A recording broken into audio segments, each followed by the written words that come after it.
Captain Bevis with the Wichita Fire Department, Fire Investigation Unit. Needed to talk today about information regarding the mobile home fire that happened at 644 North Goebel on last Tuesday, the 26th of November. As you all know, that fire, tragic event that led to the death of 4 individuals. The investigation team that included members from the Wichita Police Department, the Bureau of Alcohol, Tobacco, and Firearms, the Kansas State Fire Marshal's Office, and the Wichita Fire Department Investigation Unit concluded yesterday, after collecting all the information available, that this fire was an accident and that it was cause was careless smoking or discarding of smoking material. Based on our scene exam and witness statements, we were able to determine that the fire originated in the living room of the mobile home in a chair. We actually have 3 witnesses putting the fire in the chair, and our fire patterns confirmed that it came from a upholstered chair in the living room. After eliminating all other ignition sources present, electrical, etc., the only thing that remained was the possibility of a discarded cigarette. We did have several occupants smoking that evening, including in the area of the chair. The fire and all the evidence that we were able to collect does indicate that it was an accidental event caused by the careless smoking or a discarded cigarette. When the fire was discovered, it was in an advanced stage. There was no indication that a smoke alarm was working at the time. Occupants did state that there was at least 1 smoke alarm in the home, but there's no indication that they operated at the time of the fire. Due to the advanced stage of the fire, 3 occupants were able to get out. One did suffer, all of them suffered some level of smoke inhalation. One suffered some minor burns. And the 4 occupants that did not escape all suffered significant smoke inhalation and some thermal burns. The official cause of death for the 4 deceased individuals is still pending. Official information from the coroner's office, but preliminary information is that it was due to smoke inhalation and thermal injury.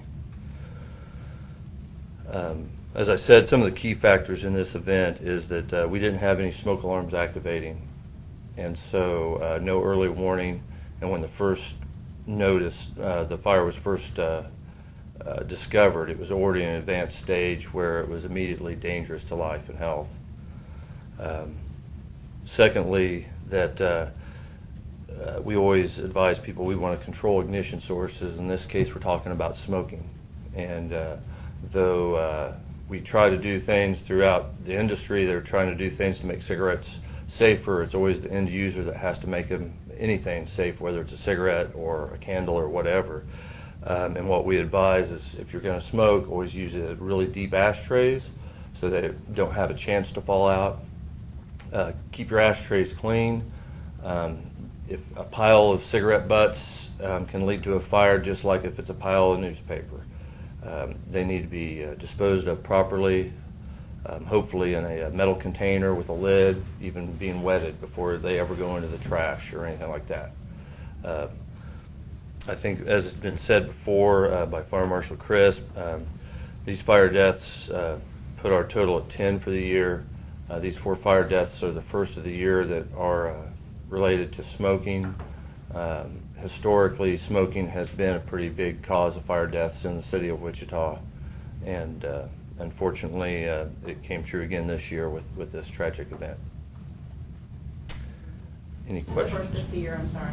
I'm sorry? First smoking Fatalities. Okay. Yes. When you say that it was traced to the upholstered chair, so it looks like someone had apparently dropped a lit cigarette onto the upholstery, or? That's a possibility. With our reconstruction of the scene, where a smoldering cigarette either got into the upholstery of the chair or into that area, into other materials, and was able to smolder for an extended period of time.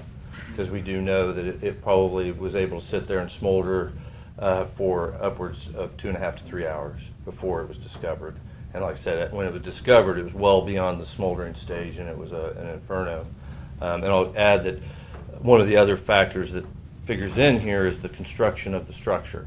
We're talking about a late 70s model mobile home, wood paneling, combustible ceiling coverings. So once the fire got to what we call the flaming stage, it had a lot of material there to burn. It's not sheetrock, it's not fire resistant, it's actually very combustible. So once it got going, it was really hard to be stopped. Does it look like the victims were trapped in that room where they were found, or had they made it? Does it look like they made an attempt to escape? We know that one of the occupants that escaped did make contact with them, but it's unclear at that level. The situation was degrading quite rapidly. If they comprehended the danger, it's really hard to tell at that point. It was a fairly small room, fairly congested with items. When our crews made their attempts at rescue, what we call vent, enter, search, going through a window, because there was not fire at that location, they were able to keep the fire away from there. They encountered extremely heavy smoke. Even the occupants, when they first got out and they were trying to get to them through windows, they reported heavy smoke at that point, and that's when they've only been out of the structure for a minute. So they were probably overcome with smoke quite quickly. And when we're talking about this level of smoke, carbon monoxide and the other materials inside of smoke, toxic gases, are narcotics, and they start affecting our judgment and how we act, and that's always going to be a factor on escape as well. Did you say that it looked like it probably smoldered for 2 to 3 hours before? Yeah, and that's based on the witnesses' statements from the occupants who escaped, knowing who was in the people, the movement through the room that we can reconstruct at this time. Obviously, we don't know exactly what the decedents had done in that time period. Not trying to point a finger in a tragedy like this, but do you know we probably can't say whose cigarette? No, like I said, almost everybody in the home smoked, and so saying who put the cigarette where or what led to it falling into the area is not anything that we could speculate on. And can you say the 4 that I think we've already said, Brad said that the 4 who were found dead were in the southwest bedroom? Correct. Were they on a bed, on beds, on the floor? Can you say? As I recall, the 2 adults were located on the floor, indicating that they were at least making some effort to. They were not in bed still. At least one infant was still in, I believe, a crib, and the other one, I believe, was on the bed itself, on the adult bed. Because we had a crib and a playpen. At one point, they'd been in separate beds, we know, during the night. Did you call it a crib or a playpen? Both.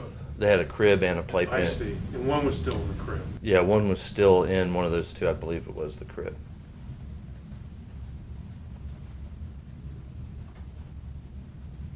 The thermal burns could have been suffered after they had already been overcome and unconscious. Yeah, most likely. With the level of damage, there's some heat damage obviously in the room where they were located. The fire was generally located more to the east in the living room, with heat damage moving in there, obviously smoke damage. Most of that was up high, but the injuries are consistent with them being later in the event. So they're most likely overcome before they were burned. We don't know, I mean, was there something about the configuration of the house that may have led the smoke to cause the 4 in the southwest bedroom to become overcome first? Not really. It's just the normal fluid dynamics of a fire and how it progresses. The way that structure is, the way it flows. A double wide mobile home does have a slight peak in the middle, so it does funnel it to end. Both bedrooms on the west end of the structure would be prone to a good amount of heat and smoke, but the fire was actually pretty centrally located in the trailer. It was just that the one occupant of the northwest bedroom, she was the one that actually woke up to the smell of smoke and discovered it, and that's probably what saved her. Is that the 16-year-old? Yeah. She's the one that initially discovered it. Correct.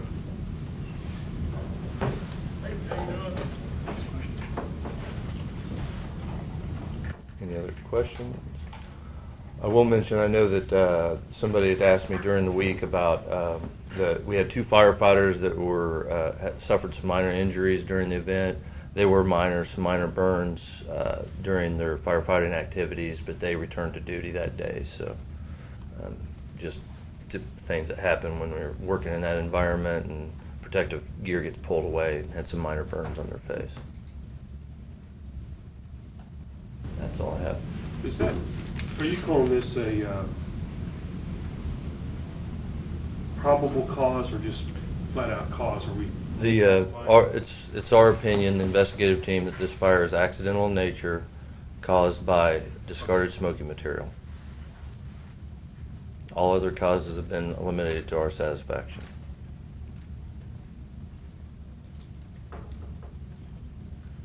I know Chief Chris mentioned earlier that early on that we were eliminating electrical. That was a concern, but there's been no indication whatsoever that we had an electrical event in this fire.